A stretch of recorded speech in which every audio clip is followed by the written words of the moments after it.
Good morning everyone. आज के इस सेशन में आप सब लोगों का स्वागत है।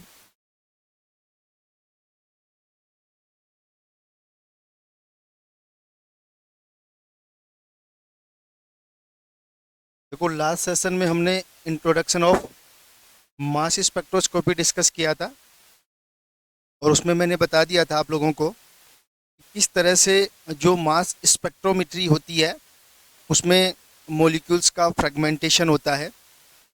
लगभग 70 इलेक्ट्रॉन वोल्ट के इक्वल एनर्जी वाले इलेक्ट्रॉन्स की बम्बारमेंट किया जाता है। देखो, वो सारी चीज़ें हम लोग एक बार डिस्कस कर चुके हैं। बस वो आपको ध्यान रखनी है कि जब भी हम लोग लगभग 70 इलेक्ट्रॉन वोल्ट एनर्जी वाले इलेक्ट्रॉनिक बीम की बम्बारमेंट करवाते हैं तो किसी भी मॉलिक्यूल्स में फ्रेगमेंटेशन होता है। Free radical cation, free radical cation या फिर फ्री रेडिकल या फिर कैटायनिक स्पेसीज का फॉर्मेशन होता है। और मैंने बताया था कि जो मास स्पेक्ट्रोमेट्री है वो केवल कैटायनिक स्पेसीज को ही डिटेक्ट करता है, चाहे वो ओनली कैटायन हो या फिर वो कैटाइल रेडिकल हो। तो ये सारा हम लोग एक जनरल डिस्कस कर चुके हैं।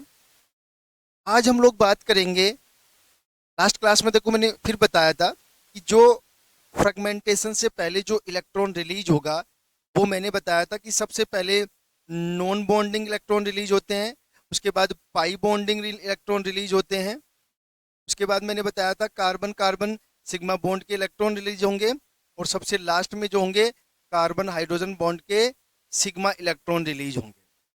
मतलब हमने बताया था कि Eg2 आयोनाइजेशन, कि जब भी किसी मॉलिक्यूल पर हम लोग इलेक्ट्रॉनिक बम्बारमेंट करवाएंगे तो कौन सा इलेक्ट्रॉन सबसे पहले वहां से निकलेगा। तो अब देखो, इलेक्ट्रॉन निकलने का मतलब ये नहीं है कि जिस बॉन्ड पे या जिस एटम पे इलेक्ट्रॉन रिलीज होगा वो बॉन्ड ही फ्रेगमेंटेशन के दौरान निकलेगा। नहीं, ऐसा नहीं है। फ्रेगमेंटेशन एक अलग चीज है और जो इलेक्ट्रॉन रिलीज हो रहा है वो एक अलग कंसेप्ट है। इस पूरी क्लास में हम लोग ये डिस्कस करेंगे कि जब किसी मॉलिक्यूल्स का फ्रेगमेंटेशन होगा तो किस तरह से बॉन्ड ब्रेकिंग होकर के कैटायन और फ्री रेडिकल्स बने। ठीक है, तो देखो, ये जो मेथड्स हम लोग मोड्स जो डिस्कस करने वाले हैं वो जनरल केमिस्ट्री की तरह ही है। जैसे जनरल केमिस्ट्री में हम लोग होमोलाइटिक और हेट्रोलाइटिक क्लीवेज पढ़ते हैं, सेम टाइप से यहाँ भी जो फ्रेगमेंटेशन होगा वो होमोलाइटिक और हेट्रोलाइटिक टाइप का क्लीवेज होता है। तो सबसे पहले देखो हम लोग डिस्कस करते हैं होमोलाइटिक क्लीवेज। और देखो, होमोलाइटिक क्लीवेज में आपको सीधा सा कंसेप्ट है, कार्बन कार्बन बॉन्ड का बॉन्ड क्लीवेज होगा, कार्बन कार्बन बॉन्ड का बॉन्ड क्लीवेज होगा, क्योंकि दोनों की इलेक्ट्रोनेगेटिविटी सेम है। तो इस तरह का जो बॉन्ड क्लीवेज होगा उसको हम लोग बोलते हैं होमोलाइटिक बॉन्ड क्लीवेज। देखो, होता किस तरह से होमोलाइटिक बॉन्ड क्लीवेज, एक बार ध्यान से देखना। सपोज ये कोई हमारा एल्कीन है। देखो, सबसे पहले हम लोग इस पर इलेक्ट्रॉनिक बम्बारमेंट करवाएंगे तो यहाँ से दो इलेक्ट्रॉन रिलीज हो जाएंगे। Just 1 minute. एक इलेक्ट्रॉन देंगे तो यहाँ से दो इलेक्ट्रॉन रिलीज हो जाएंगे। देखो, सबसे पहले ये एक मोलिकुलर आयन पीक बन जाए या मोलिकुलर आयन बन जाएगा। मैंने बताया था इसको बोलते हैं M+ आयन। अभी कोई बॉन्ड ब्रेक नहीं हुआ है, इसमें से केवल एक सिंगल इलेक्ट्रॉन रिलीज हुआ है और ये हमारा मोलिकुलर आयन पीक बन गया, मोलिकुलर आयन बन गया है, जिसकी जो पीक हमें मिलेगी उसको हम लोग M+ पीक बोल देंगे। अब देखो होता क्या है, देखो इसको अगर सही तरीके से लिखा जाए तो क्या लिखा जा सकता है। एक्चुअल में इसको हम लोग इस तरह से लिख सकते हैं, यहाँ पे पॉजिटिव और ये फ्री रेडिकल, क्योंकि देखो यहाँ पे केवल सिग्मा और पाई बॉन्ड ही है। तो सबसे पहले जो इलेक्ट्रॉन रिलीज होगा वो पाई बॉन्ड का इलेक्ट्रॉन रिलीज होगा। अब पाई बॉन्ड ये था हमारा, तो पाई बॉन्ड का इलेक्ट्रॉन रिलीज हो गया तो देखो इसका एक इलेक्ट्रॉन तो ये रह गया और जो इलेक्ट्रॉन गया है उसकी वजह से क्या आ गया, पॉजिटिव चार्ज आ गया। सही है। इसको और भी सही तरीके से क्या लिख सकते हैं, इसको और भी सही तरीके से लिखा जा सकता है कि एक कार्बन पे तो पॉजिटिव, एक पे सिंगल इलेक्ट्रॉन, क्योंकि इस वाले कार्बन का इलेक्ट्रॉन है वो यहाँ से निकल गया है। इसलिए देखो, एक्चुअल कहानी फ्रेगमेंटेशन से पहले ये वाली होती है। ठीक है, तो इस तरह का जो फ्रेगमेंटेशन होता है उसको बोलते हैं होमोलाइटिक फ्रेगमेंटेशन। जैसे एक एग्जांपल और लें हम लोग, यहाँ पे देखो, अगर हम लोग यहाँ पे इस वाले एग्जाम्पल की बात करते हैं, वही इलेक्ट्रॉनिक बम्बारमेंट करवाएगी, 2 इलेक्ट्रॉन निकल जाएंगे यहाँ से। तो देखो इसका मोलिकुलर आयन कैसे बनेगा, इस तरह से लिखा जाएगा। इसको और भी अच्छे तरीके से लिखा जाए तो सीधा सा कंसेप्ट है, इसको हम लोग कैसे लिख सकते हैं, यहाँ पे ये बॉन्ड यहाँ पे पॉजिटिव और यहाँ पे फ्री, क्योंकि यहाँ पे पॉजिटिव इसलिए आ गया कि यहाँ का जो इलेक्ट्रॉन था वो यहाँ से एलिमिनेट हो गया है, इसलिए यहाँ पर पॉजिटिव चार्ज लगा है। तो इस तरह का जो फ्रेगमेंटेशन होता है उसे हम लोग होमोलाइटिक फ्रेगमेंटेशन या होमोलाइटिक क्लीवेज बोलते हैं। जैसे कुछ एग्जांपल्स हम लोग लें, जैसे ये कोई सिंपल एल्किल हैलाइड है हमारा, तो सबसे पहले तो इसका मोलिकुलर आयन बनाएंगे, और ये सपोज आपका मोलिकुलर आयन बन गया है, यहाँ से ये पॉजिटिव और ये फ्री। ठीक है, अब क्या होता है देखो, मान लो होमोलाइटिक क्लीवेज है तो कार्बन कार्बन बॉन्ड जो होगा वो क्लीवेज होगा, इस बॉन्ड का क्लीवेज होगा, तो एक इलेक्ट्रॉन यहाँ पे, एक इलेक्ट्रॉन यहाँ पे। अब देखो यहाँ पे जो इलेक्ट्रॉन आया है वो इस फ्री रेडिकल के साथ बॉन्ड बना लेगा। तो देखो यहाँ से क्या निकला, ये तो फ्री रेडिकल निकल गया, और यहाँ से CH2 डबल बॉन्ड, और ये हमारा X आ गया है, इस पे पॉजिटिव चार्ज आ गया। तो इस तरह से देखो इसमें कौन सा बॉन्ड ब्रेक हुआ है, कार्बन कार्बन बॉन्ड, इसको हम लोग बोल रहे हैं होमोलाइटिक क्लीवेज। ऐसा ही सेम टू सेम किस में हो जाएगा, अल्कोहल में हो जाएगा। आप लोग चेक कर लेना चाहिए, क्योंकि पहले मोलिकुलर आयन पीक बनेगी या सॉरी मोलिकुलर आयन बनेगा, और मोलिकुलर आयन जो बनेगा वो आपका ये वाला बनेगा। इसके बाद ये वाला बॉन्ड ब्रेक होगा, ये वाला बॉन्ड ब्रेक होगा तो R फ्री रेडिकल निकलेगा, और CH2 डबल बॉन्ड OH जाएगा, और इस पे हमारा पॉजिटिव चार्ज। बस ये ध्यान रखना है कि जो क्लीवेज हो रहा है वो किस टाइप के बॉन्ड का हो रहा है।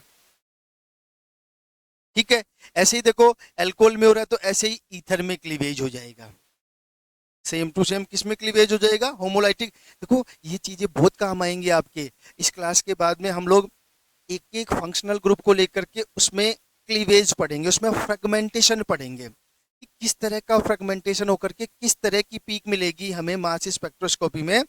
तो ये टाइप ऑफ फ्रेगमेंटेशन या मोड ऑफ फ्रेगमेंटेशन इसलिए इंपॉर्टेंट है कि मान लो जब बेंजीन आएगी तो हम लोग उसमें किस तरह से फ्रेगमेंटेशन करवाएंगे, अल्कोहल में किस तरह से फ्रेगमेंटेशन करवाएंगे। ये सारी चीजें बहुत इंपॉर्टेंट है, बहुत मायने रखती है, ये ध्यान रखना। इसके अलावा देखो आगे चले हम लोग कीटोन की बात कर लें, होमोलाइटिक क्लीवेज में ही बात कर रहे हैं हम लोग, तो होमोलाइटिक क्लीवेज में बात करें तो ये आपका कीटोन है। सपोज ये दोनों ग्रुप डिफरेंट है, तो सबसे पहले तो मोलिकुलर आयन पीक बनाएंगे, और सपोज ये आपकी मोलिकुलर आयन पीक हो गई यहाँ से, ये पॉजिटिव। ठीक है, अब देखो यहाँ पे क्या है, ये वाला बॉन्ड भी ब्रेक हो सकता है, ये वाला बॉन्ड भी ब्रेक हो सकता है। तो सीधा सा कंसेप्ट है, देखो यहाँ पे अगर दोनों बॉन्ड को ब्रेक करवाएंगे तो यहाँ से बॉन्ड जाएगा, तो देखो इसके पास एक फ्री रेडिकल ये इसके साथ बॉन्ड बना लेगा। तो देखो एक तो आपका बन जाएगा ये वाला, और एक आपका अगर यहाँ से क्या निकला, अगर आपका -R फ्री रेडिकल गया या फिर -R' फ्री रेडिकल गया, तो आपका क्या बन जाएगा, R शिप। ये बस ये ध्यान रखें। इस तरह से आपको कोई भी फंक्शनल ग्रुप है उसमें कैसे आप लोगों को होमोलाइटिक क्लीवेज का, होमोलाइटिक का मतलब आप ध्यान रखना कार्बन कार्बन बॉन्ड क्लीवेज। ठीक है, बाकी देखो ये चीजें डिटेल में तो आपको तब समझ में आएंगी जब हम लोग 1 बाय 1 करके सारे फंक्शनल ग्रुप्स में फ्रेगमेंटेशन डिस्कस करेंगे। ठीक है, कोई इशू नहीं है।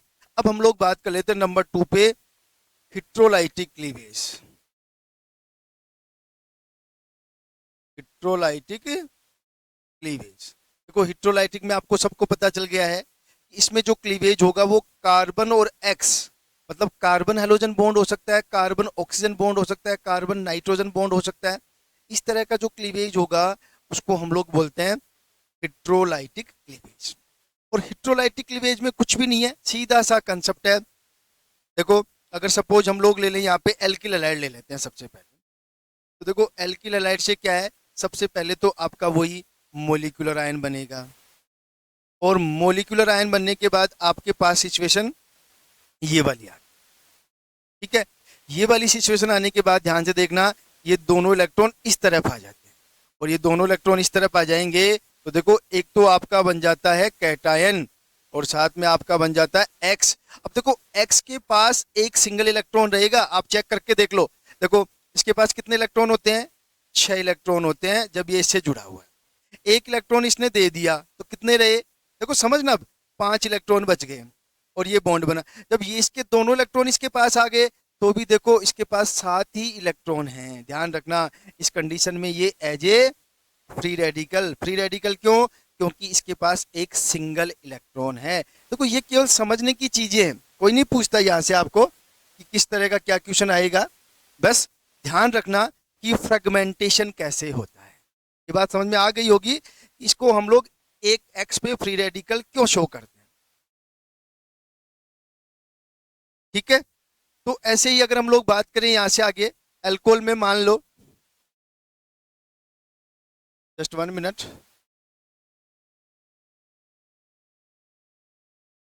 ऐसे ही हम लोग यहां से देखो अल्कोहल की बात कर लेंगे। ये आपका अल्कोहल है मान लो,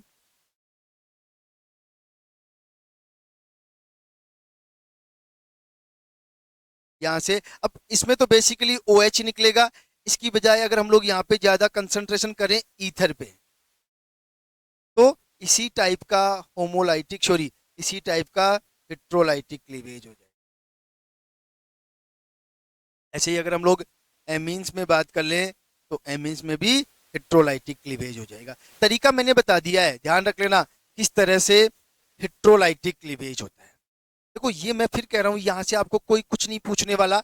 बस ये हम लोग इसलिए डिस्कस कर रहे हैं कि आगे की जो हमारी 2-3 क्लासें होंगी, उन 2-3 क्लासों में जो हम लोग पर्टिकुलर फंक्शनल ग्रुप लेकर के उसका मास फ्रेगमेंटेशन पढ़ेंगे, उसमें बस एक बार ये जनरल बेसिक चीजें काम आ जाएंगी कि अगर हमें एल्कोहल का या कीटोन का फ्रेगमेंटेशन करवाना है तो किस तरह का फ्रेगमेंटेशन करवाएं हम लोग। एक जनरल आइडिया हम लोग यहीं पे कंसिडर कर रहे हैं सारा का सारा, ठीक है। आगे चले, देखो ये तो आपके दो जनरल मेथड हो गए फ्रेगमेंटेशन। इसके अलावा कुछ स्पेसिफिक मेथड्स भी हम लोग यूज करते हैं, और स्पेसिफिक मेथड्स में देखो 2-3 मेथड आपको ध्यान रखने हैं। तो तीसरा मेथड है हमारा, वो हमारा है रिट्रोडील-सेल्डर रिएक्शन। रिट्रोडील-सेल्डर रिएक्शन, देखो ये आप लोगों ने जब MSc की होगी या फिर नेट की तैयारी वैयारी की होगी, या फिर नेट तो खैर नहीं, लेकिन जब MSc की होगी तो आपने रिट्रोसिंथेसिस पढ़ा, एक चैप्टर पढ़ा होगा डिस्कनेक्शन वाला। तो वहां पे हम लोग कोई भी रिएक्शन, उसकी जस्ट रिवर्स रिएक्शन को हम लोग रिट्रो रिएक्शन बोलते हैं। और डील सेल्डर रिएक्शन देखो सबको पता है, डील सेल्डर रिएक्शन में क्या होता है, एक डाइइन जो है वो डाइनोफाइल से रिएक्शन करके इस तरह का एक साइक्लोहेक्सिन टाइप प्रोडक्ट फॉर्म करता है। ध्यान रख लेना, इसको बोलते हैं 4 पाई + 2 पाई साइक्लो एडिशन, ठीक है। तो अगर आपके पास कोई इस टाइप का मॉलिक्यूल्स है तो उसका फ्रेगमेंटेशन जो है वो रिट्रोडील सेल्डर रिएक्शन के थ्रू होता है। कौन सी रिएक्शन के थ्रू होता है? रिट्रोडील सेल्डर रिएक्शन के थ्रू होता है।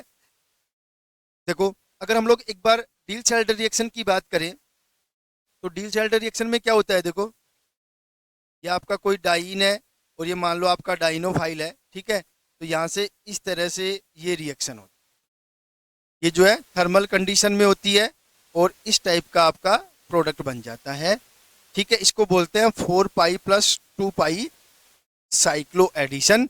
यहाँ पे देखो अगर जनरली आप देखोगे तो 2 पाई बॉन्ड कम हो गए हैं और 2 सिग्मा बॉन्ड बन गए हैं, ध्यान रख लेना, ठीक है।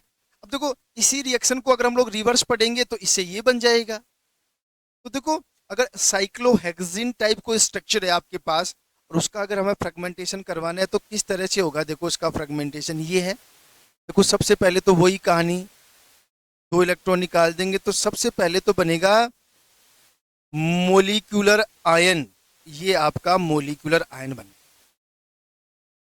ठीक है। अब ये मोलिकुलर आयन बना कैसे है, देखो इसको और भी अच्छे तरीके से, सही तरीके से कैसे लिखेंगे। इसका सही तरीका ये वाला बॉन्ड ब्रेक हुआ है, तो ये वाला बॉन्ड ब्रेक हुआ है तो यहाँ पे तो फ्री रेडिकल है, एक जगह पॉजिटिव चार्ज। अब आप चेक कर लो आराम से, देखो ठीक है। देखो एक चीज जरूर ध्यान रखना, हाइड्रोजन 2 हैं इस पे, हाइड्रोजन इस पे भी 2 हैं, हाइड्रोजन इस पे भी 2 हैं, हाइड्रोजन इस पे भी 2 हैं, हाइड्रोजन इस पे एक है और इस पे भी एक है। देखो ये चीजें इसलिए इंपॉर्टेंट हैं क्योंकि जब हम फ्रेगमेंटेशन करवाएंगे और उनकी m/e वैल्यू निकालेंगे तो हमें सारे एटम्स का पता होना चाहिए। ठीक है, अब क्या होगा देखो यहां से ठीक है, अब देखो क्या होगा यहां से, ये वाला बॉन्ड एक इलेक्ट्रॉन यहाँ पे, इसका एक इलेक्ट्रॉन यहाँ पे, इसका एक इलेक्ट्रॉन यहाँ पे और एक इलेक्ट्रॉन यहाँ पे। देखो ये और ये तो दोनों बॉन्ड बना लेंगे, सही है बिल्कुल। तो ये और दोनों बॉन्ड बनाएंगे तो एक कंडीशन तो ये वाली आ गई आपके पास, और ये फ्री रेडिकल ऐसे, सॉरी ये कैटायन आपका ऐसे की ऐसे रह गया है, और ये आपका ये दोनों बॉन्ड बना लेंगे तो ये आपका निकल जाएगा CH2 डबल बॉन्ड CH2, और ये फ्रेगमेंट आपको मिल जाए। ध्यान रखना ये सही। अब देखो इसको लिखने को कुछ भी लिख दे हम लोग, लिखने को ऐसे भी लिख देते हैं, ये लो ये लो, ये भी सही है, लिखने को ऐसे भी लिख देंगे, लेकिन एक्चुअल जो फ्रेगमेंट है वो ये वाला है। एक्चुअल जो फ्रेगमेंट है वो इस तरह का है, ध्यान रख। तो एक जनरल आइडिया आप लोगों को पता होना चाहिए कि एक्चुअल फ्रेगमेंट्स कौन सा है जिसकी वजह से हमें बेस पीक या मोलिकुलर आयन पीक या कोई इंटेंस पीक हमें मिलती है। ठीक है, आगे चले। तो ये आपका रिट्रो मैं बता दूंगा जब हम लोग फ्रेगमेंटेशन पढ़ेंगे अलग अलग फंक्शन ग्रुप में, तो वहां हम लोग दोबारा डिस्कस करेंगे इन सारी चीजों। नंबर 4 पे हम लोग डिस्कस करते हैं। देखो कुछ कंपाउंड्स में ऑर्थो एलिमिनेशन से भी फ्रेगमेंटेशन होता है। ऑर्थो एलिमिनेशन या इसको ऑर्थो इफेक्ट भी बोलते हैं।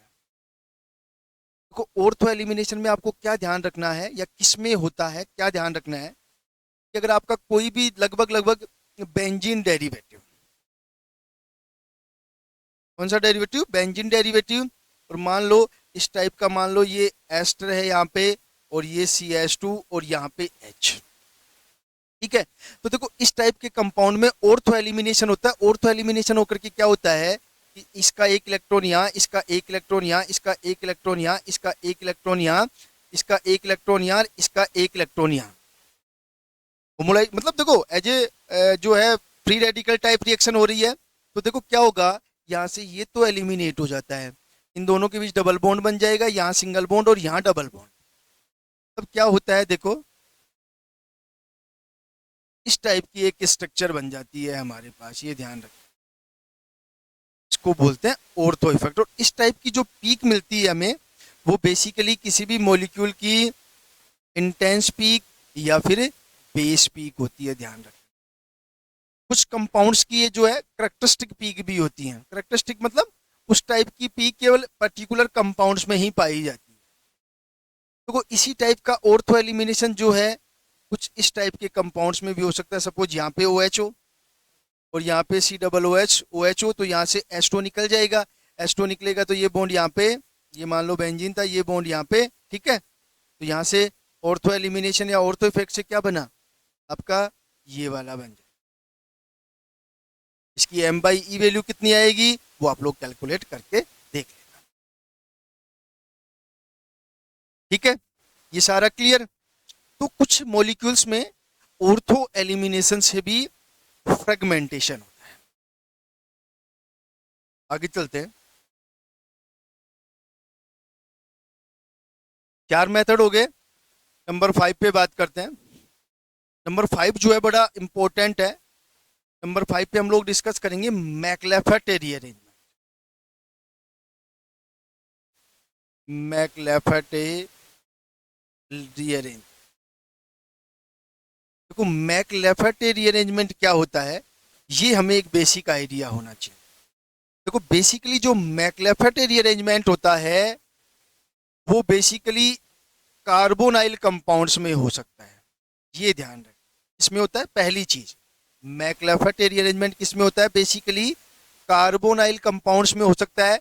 और ये कार्बोनाइल कंपाउंड्स क्या क्या हो सकते हैं, देखो ये एसिड हो सकता है, ये एस्टर हो सकता है, ये एमाइड हो सकता है, ठीक है, ये एमाइड हो सकता है, ये सिंपल कीटोन हो सकता है, ये सिंपल एल्डिहाइड हो सकता है, ये इस टाइप के नाइट्राइल भी हो सकता है, कई बार इस टाइप की एल्कीन भी हो सकती है, कई बार इस टाइप की इमीन भी हो सकता है, ठीक है। वो सारे कंपाउंड्स जो हैं इस टाइप के होते हैं, उनमें मैक्लेफर्ट रीअरेंजमेंट होता है, ठीक है। लेकिन मोस्ट इंपॉर्टेंट चीज ये है कि इनमें मैक्लेफर्ट रीअरेंजमेंट तभी होगा जब बेसिकली इनका अल्फा कार्बन अनसब्स्टिट्यूटेड हो, ये भी ध्यान रखना, अनसब्स्टिट्यूटेड हो, और इनमें गामा हाइड्रोजन प्रेजेंट हो, ये ध्यान रखना, ये मस्ट इंपॉर्टेंट कंडीशन है मैक्लेफर्ट रीअरेंजमेंट के रिगार्डिंग, ये ध्यान रखना। क्या कंडीशन है? इस टाइप की सिचुएशन हो जिनका अल्फा कार्बन अनसब्स्टिट्यूटेड हो और उनमें गामा हाइड्रोजन प्रेजेंट हो। जैसे एक सिंपल एग्जांपल मैं बताऊं आप लोगों को, ये सपोज आपका कोई कीटोन है और यहाँ पे सपोज इसमें ये गामा हाइड्रोजन है, ये अल्फा, ये बीटा और ये गामा, इस टाइप के कंपाउंड्स में जो है मैक्लेफर्ट रीअरेंजमेंट होता है, ठीक है। और एक चीज और ध्यान रखना, अगर दोनों तरफ, अगर सपोज इस तरफ इस तरह की सिचुएशन है और इस तरफ भी इसी तरह की सिचुएशन है, इधर भी गामा हाइड्रोजन है इधर भी गामा हाइड्रोजन है, तो कुछ मॉलिक्यूल्स में डबल मैक्लेफर्ट रीअरेंजमेंट भी होता है, ये भी ध्यान रखना। तो देखो कंडीशंस आपको पता होना चाहिए कि मैक्लेफर्ट रीअरेंजमेंट किस में होगा, किस कंडीशंस में होगा, वो सारी चीजें क्लियरली आप लोगों को पता होनी चाहिए। अब देखो कुछ एग्जांपल्स हम लोग देख लेते हैं कि मैक्लेफर्ट रीअरेंजमेंट में होता क्या है। हम लोग जनरल एक कीटोन का एग्जांपल ले लेते हैं, और कीटोन के एग्जांपल में ये देखो आपका गामा हाइड्रोजन बना दिया मैंने, और ये आपका मान लो आर हो गया है, और यहाँ मान लो आपका आर डैश, ठीक है। अब क्या होगा देखो, सबसे पहले तो देखो वही वो कहानी तो आपको पता ही है, सबसे पहले इसको मोलिकुलर आयन में कन्वर्ट कर, और मोलिकुलर आयन में कन्वर्ट करते ही देखो ये H इधर शिफ्ट होगा, ये H इधर शिफ्ट होगा, तो इसका एक इलेक्ट्रॉन इधर, इसका एक इलेक्ट्रॉन इधर, ठीक है, इसका एक इलेक्ट्रॉन इधर, इसका एक इलेक्ट्रॉन इधर। अब देखो मोस्ट इंपॉर्टेंट चीज ये है कि इस मैक्लेफर्ट रीअरेंजमेंट में बीटा क्लीवेज होता है, पहली चीज बीटा क्लीवेज होता है, और गामा हाइड्रोजन का ट्रांसफर होता है। ये दो चीजें मैक्लेफर्ट रीअरेंजमेंट को बहुत इंपॉर्टेंट बनाती हैं। कौन कौन सी? बीटा क्लीवेज और gamma hydrogen transfer. Gamma hydrogen का ट्रांसफर होके बीटा क्लीवेज होगा, या बीटा क्लीवेज होके गामा हाइड्रोजन का ट्रांसफर होगा। ये एक कॉमन कंसेप्ट है, क्योंकि ये जो मैकेनिज्म है वो एक 6 मेंबर्ड साइक्लिक ट्रांजिशन स्टेट के थ्रू होती है। 6 मेंबर्ड साइक्लिक ट्रांजिशन स्टेट, ये भी इंपॉर्टेंट पार्ट है, 6 मेंबर्ड साइक्लिक ट्रांजिशन स्टेट। तो क्या होगा देखो, इसमें दिखा दी मैंने प्रोसेस। अब देखो क्या होगा, एक 6 मेंबर्ड साइक्लिक ट्रांजिशन स्टेट बनेगी, और साइक्लिक ट्रांजिशन स्टेट बनेगी तो देखो क्या बनेगा आपका, ये यहाँ पे डबल बॉन्ड, और डबल बॉन्ड के बाद sorry single bond, single bond के बाद क्या हुआ, ये बॉन्ड देखो, ये वाला बॉन्ड ब्रेकिंग स्टार्ट हो गया आपका। इस बॉन्ड को फिर हम लोग ऐसे दिखाएंगे। इस बॉन्ड के बाद हम लोग फिर ये वाला जो बॉन्ड है यहाँ पे डबल बॉन्ड बनेगा, तो एक तो कंप्लीट बॉन्ड होगा, ये एक कंप्लीट बॉन्ड होगा, इस ये पूरा कंप्लीट होगा, ठीक है। ये बॉन्ड जो है ब्रेक होना स्टार्ट हो गया है, यहाँ से हाइड्रोजन और इसका ये हाइड्रोजन, ये बॉन्ड फॉर्मेशन स्टार्ट हो गया है, यहाँ पे ऑक्सीजन है, ठीक है। देखो समझ लो आप लोग। इसके बाद देखो ये आपकी बॉन्ड ब्रेकिंग स्टार्ट हो गई है, और ये आपकी बॉन्ड फॉर्मेशन स्टार्ट हो गई। ये 6 मेंबर्ड साइक्लिक ट्रांजिशन स्टेट बनी, ठीक है। और जब ये कंप्लीटली बॉन्ड ब्रेकिंग और बॉन्ड फॉर्मेशन हो जाएगा, तो आप यहां से समझ लो, देखो ये तो यहाँ तो डबल बॉन्ड के साथ आ जाएगा, मीन्स यहाँ से आपका एक तो ये वाला बन जाएगा, ध्यान रखें, और साथ में ये आपकी क्या निकल जाएगी, ये आपकी एल्कीन निकल जाएगी, ये ध्यान, ठीक है। और यहाँ से ये जो आपका है ही कैटायन रेडिकल, और कैटायन रेडिकल, तो बेसिकली ये जो मैक्लेफर्ट फ्रेगमेंट होता है वो मैक्सिमम कंपाउंड्स में एज ए बेस पीक काम करता है, या एज ए करैक्टरिस्टिक पीक काम करता है। तो किस तरह से होता है मैक्लेफर्ट, इसको देखो हम लोग बार बार पढ़ेंगे, आगे भी 2-3 क्लासों में काफी डिस्कशन करेंगे हम लोग मैक्लेफर्ट रीअरेंजमेंट, ठीक है। तो ये आप लोग किस किस में हो सकता है, किस टाइप से होगा। देखो दो तीन चीजें ध्यान रखने हैं आपको। एक तो क्या ध्यान रखना है, बीटा क्लीवेज क्या रखना है, गामा हाइड्रोजन ट्रांसफर क्या रखना है, six membered cyclic transition state, और लास्ट में जो मैकलेफ्ट रीअरेंजमेंट का जो फ्रेगमेंट है वो बेसिकली बेस पीक। और इंपॉर्टेंट चीज होता किसमें है, इस टाइप के कंपाउंड्स में, इस टाइप के कंपाउंड्स में जिनमें क्या है, गामा हाइड्रोजन प्रेजेंट हो, जिनमें जनरली अल्फा कार्बन अनसब्स्टिट्यूटेड हो। ध्यान रख लेना, ये सारी इंपॉर्टेंट चीजें हैं मैकलेफ्ट रीअरेंजमेंट। ठीक है, तो ये जो थे चार पांच छह जितने भी मैंने बताए आप लोगों को, वो सारे इंपॉर्टेंट हैं। बस इनसे सीधा कोई क्वेश्चन नहीं पूछेगा, मैं फिर बता रहा हूं आप लोगों को। बस ये सारी चीजें हमने आगे की तीन चार जितने भी क्लासें होंगी उनको समझने के लिए ये क्लास बड़ी इंपॉर्टेंट है। ठीक है, एक चीज और पढ़ लेते हैं हम लोग, यहां से ध्यान रखना। कई बार कुछ कंपाउंड्स में हम लोग डिस्कस करेंगे मेटा स्टेबल, ध्यान रखना क्या बोल रहा हूं, मेटा स्टेबल आयन पीक। देखो मैंने आपको बहुत सारी पीक्स के बारे में बताया, जैसे मैंने मोलिकुलर आयन पीक बताई, बेस पीक बताई, इंटेंस पीक बताई। कुछ मॉलिक्यूल्स में मेटा स्टेबल आयन पीक भी होती है, और ये उस मॉलिक्यूल की करैक्टरिस्टिक पीक होती है। मोस्ट इंपॉर्टेंट चीज ये है जो है मेटा स्टेबल पीक के बारे में, कि इस पीक का या मेटा स्टेबल आयन पीक की जो एम बाई ई वैल्यू होती है वो हमेशा फ्रैक्शनल होती है। ये ध्यान रख लेना, सबसे important line Meta stable ion peak के लिए।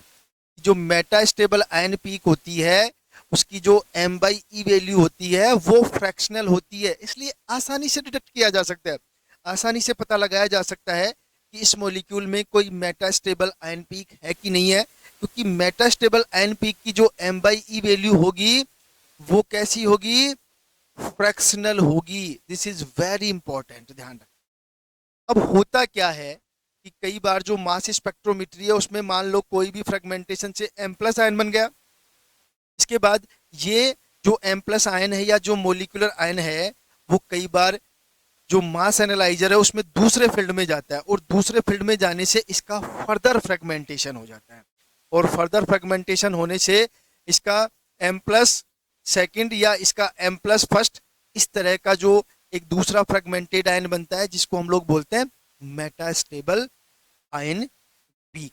अब देखो पहचानेंगे कैसे, फ्रैक्शनल वैल्यू से। जैसे कुछ एग्जांपल्स हम लोग लें जो आपके वाई आर शर्मा में भी दे रखा है।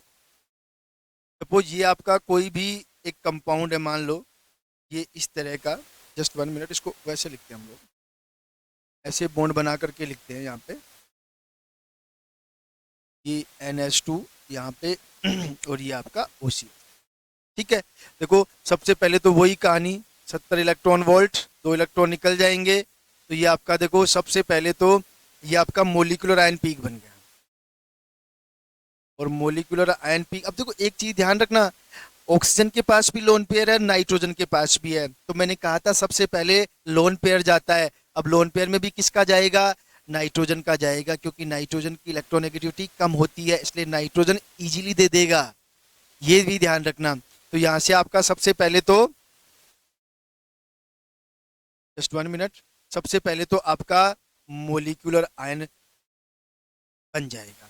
अब देखो मोलिकुलर आयन बनने के बाद क्या होगा अब आपका तो इसको तो हम लोग बोल दे M1, एक तरह से मोलिकुलर आयन है। अब देखो इसका फर्दर फ्रेगमेंटेशन हो जाता है जिसको बोलते हैं field free region, FF region बोलते हैं उसको, फील्ड फ्री रीजन।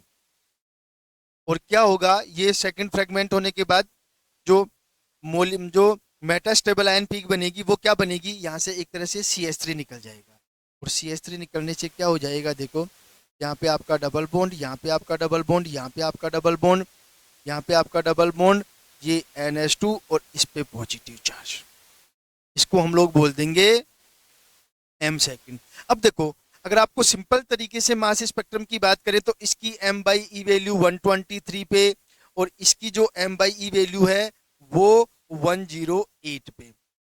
ये ऐसे तो आपको दिख रहा है कि क्लियर है भाई, इसकी जो सेकंड पीक है या मेटास्टेबल आयन पीक है उसकी जो मास स्पेक्ट्रम में पीक मिलेगी m बाई ई वैल्यू वो हमें 108 पे मिलनी चाहिए, लेकिन ध्यान रखना ये कभी भी 108 पे नहीं आती है।